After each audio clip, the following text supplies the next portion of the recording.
Hi there guys, अस्सलाम वालेकुम। मैं बिस्मतुल। आई होप कि आप लोग ठीक ठाक होंगे। अल्हम्दुलिल्लाह मैं भी बिल्कुल ठीक ठाक हूँ।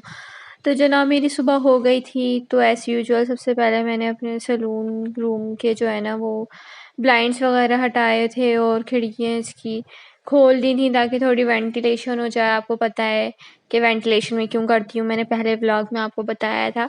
तो मैंने फिर बाहर थोड़ा सा झाँका था खिड़की से, तो हवा काफ़ी अच्छी चल रही थी। हवा तो काफ़ी अच्छी चल रही है या 2-3 दिन से, लेकिन घरों में जो है ना वो गर्मी होती है, ह्यूमिडिटी काफ़ी होती है, इसकी वज़ह से ज़्यादा गर्मी लगती है। अब मैं नीचे उतर रही थी, अम्मी वाले पोर्शन में जा रही थी, क्योंकि ज़ाहिर है मैं सुबह उठ के मेरा यही काम होता है कि मैं फ़्रेश होती हूँ और फिर मैं नीचे उतर जाती हूँ। फिर मैं नीचे जाके देखती हूँ कि नाश्ता बना हुआ है या नहीं बना हुआ है। आज अम्मी ने बना लिया था नाश्ता, तो फिर आज हम नाश्ता कर रहे थे आम और पराठे के साथ, क्योंकि आम सीज़न जो है ना वो शुरू हो गया है, तो बस फिर नाश्ते में आम ही होते हैं ज़्यादातर। और उसके बाद ये बॉटल आपको मैं इसलिए दिखा रही हूँ क्योंकि इसको मैं अपने साथ रखती हूँ और ये पीती रहती हूँ थोड़ा-थोड़ा करके पानी। और आज जो है ना मैंने वीडियो रिकॉर्ड नहीं की थी बेड सेट करने की, मैंने कहा आप लोग बोर हो जाएँगे। और उसके बाद जो कल ये पौधे लाए गए थे घर में, इनको सेट किया गया इस तरह से।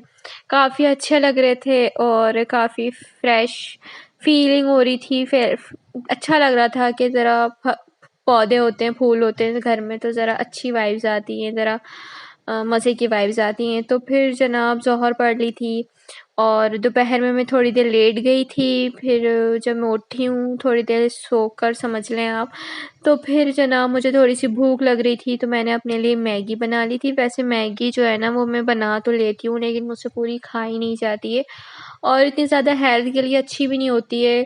लेकिन फिर भी अब मुझे भूख लग रही थी, कुछ ना कुछ मेरा दिल चाह रहा था खाने का। मैंने कहा चलें घर में रखी हुई है, तो मैं बनाकर यही खा लेती हूँ, क्योंकि इससे थोड़ा-सा ये होता है कि पेट भर भी जाता है और थोड़ा मुँह में टेस्ट भी आ जाता है। तो बस मैंने बना ली थी। उसके बाद जो है ना जनाब मेरी भतीजी साहिबा आ गई थी और जब उन्होंने मुझे खाते देखा, तो मुझसे कहने लगी ताई अम्मी मैं भी खाऊँगी। तो फिर मैंने कहा चलें आधी मैं इसको खिला देती हूँ, क्योंकि मुझसे तो वैसे ही पूरी नहीं खाई जाती है।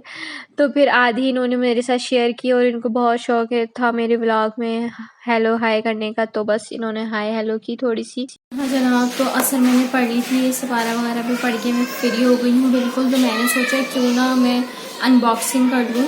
मैंने एक पार्सल मंगवाया था ऑर्गेनिक ट्रैवल की तरफ से, तो मैंने 2-4 दिन पहले इसको ऑर्डर प्लेस किया था और ये शायद बुध को किया होगा, तो आज सैटरडे का दिन है, तो मुझे ये पार्सल रिसीव हो गया है। ठीक है जी। और आपको जो पीछे से आवाज़ें बच्चों की आ रही है उसको इग्नोर कर दीजिए, गली में बच्चे खेल रहे हैं। बाइक्स वाले भी गुजर रहे हैं, जैसे कि ये गुजरे हैं, पता नहीं कौन सी बाइक्स में आवाज़ें होती हैं जो इतनी तेज़ होती हैं कि घरों तक पहुंच जाती हैं। खैर छोड़ें इन सब चीज़ों को। ये देखें इस तरह की इनकी पैकेजिंग है, ये मैं खोल चुकी थी पैकेट इसका। ऑर्गेनिक ट्रैवल लिखा हुआ है इस पर। इस तरह का ये बॉक्स आया है। इस पर वैसे इनका विटामिन सीरम का जो है ना वो बना हुआ है, बहुत अच्छा होता है। मैं यूज़ कर चुकी हूँ और आई थिंक शायद किसी वीडियो में बता भी चुकी हूँ।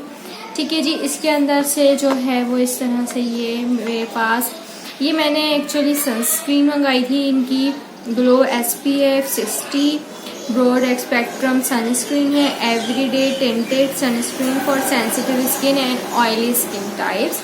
इस पे सब कुछ लिखा हुआ है, चूँकि मेरी ऑयली स्किन टाइप है तो फिर मैंने इसको ऑर्डर किया। और इसके इतने सारे रिव्यूज़ मैंने देखे थे इंस्टाग्राम पे, व्लॉगर्स के, इंस्टाग्रामर्स के, तो फिर मैंने सोचा क्यों ना मैं भी ट्राई करके देखती हूँ। सनस्क्रीन की ज़रूरत तो सबको ही होती है। तो इस तरह की ये बॉटल में आती है और बहुत ही खूबसूरत एलिगेंट सी इसकी पैकेजिंग है और इस पर भी वही सब कुछ लिखा हुआ है जो इसके बॉक्स पे लिखा हुआ है। और इसको इस तरह से ओपन करेंगे और फिर थोड़ा सा मैं हाथ पे निकालती हूँ और ये देख रहे हैं आप। और बड़े मज़े की बात ये है, सॉरी फॉर दी आवाज़, बड़े मज़े की बात ये है कि ये थोड़ी सी जो है ना वो टिंटेड है, मतलब अगर आप इसको लगा लेंगे ना, तो इस तरह से मैंने इसको अपने चेहरे पे लगा ली तो एकदम से जो है ना आपका चेहरा ग्लो भी करने लगेगा और बहुत अच्छी कवरेज भी दे देगा आपको। एक जो आप जिसे कहते हैं ना नो मेकअप लुक क्रिएट करना है, तो वो नो मेकअप लुक जो है ना वो आप इससे क्रिएट कर सकते हैं। इसको अप्लाई कर लें, मॉइस्चराइज़र यूज़ करें, सीरम अप्लाई करें तो ये आपका बहुत अच्छे से स्किन केयर हो जाएगी। और अगर आपने बाहर जाना है तो जाहिर सी बात है आपने इसको बिल्कुल अपने पास रखना ही है जनाब। तो इसका जो दूसरा जो है ना वो सनस्क्रीन है वो शीर के नाम से आती है और इस तरह की पैकेजिंग में होती है और इनके साइज़ में काफ़ी डिफरेंस भी है।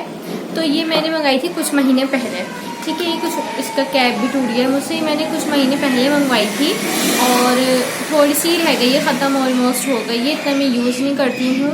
Sunscreen for oily and acne prone skin, basically ये ऑयली स्किन वालों के लिए भी है, इस पर लिखा हुआ है, और एक्ने प्रोन वालों के लिए। लेकिन मुझे ऐसा लग रहा है कि मैंने जब इसको लगाया है, इसको फेस पे, तो बहुत ग्रीसी सी लग रही थी, मतलब जिस तरह ये जज्ब हो गई है मेरी स्किन में और ग्लो भी आ गई है और मतलब मुझे कोई भारी नहीं महसूस हो रहा है। और फल्ला ये आवाज़ें कब ख़त्म होंगी, मैं बहुत गलत जगह बैठ गई हूँ वीडियो बनाने के लिए।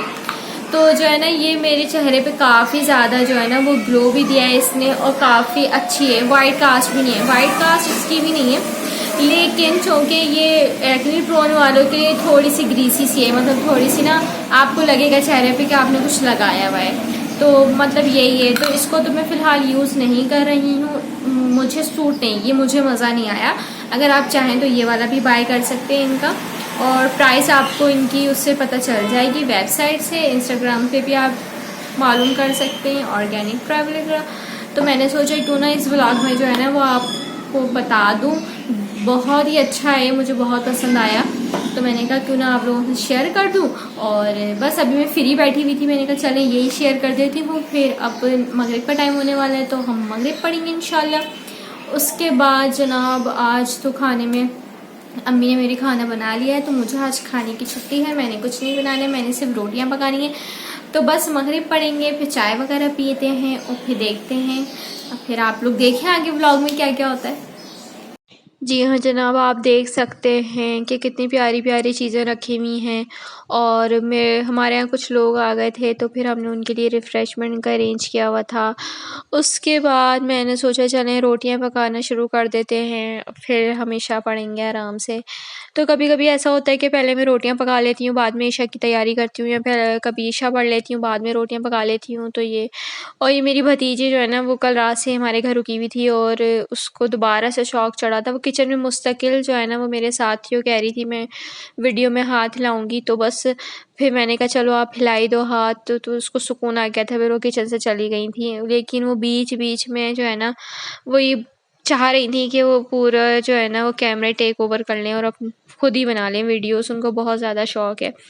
तो बस मैं उसको साथ साथ डांटती भी जा रही थी और रोटियां भी पकाती जा रही थी, और वो बार बार किचन में आ रही थी। तो फिर मैं उसको यही कही थी, क्योंकि किचन में ज़ाहिर है बहुत सारी चीज़ें होती हैं, चूल्हा भी चल रहा होता है, तो मुझे थोड़ा डर लगता है कि अल्लाह ना करे कोई हादसा ना हो जाए या कोई ऐसी चीज़ ना हो जाए, तो बस डर लगता है। उसके बाद मेरी रोटियां भी पक गई थी और सालन तो जैसे मैंने आपको बताया कि अम्मी ने आज तैयार कर लिया था।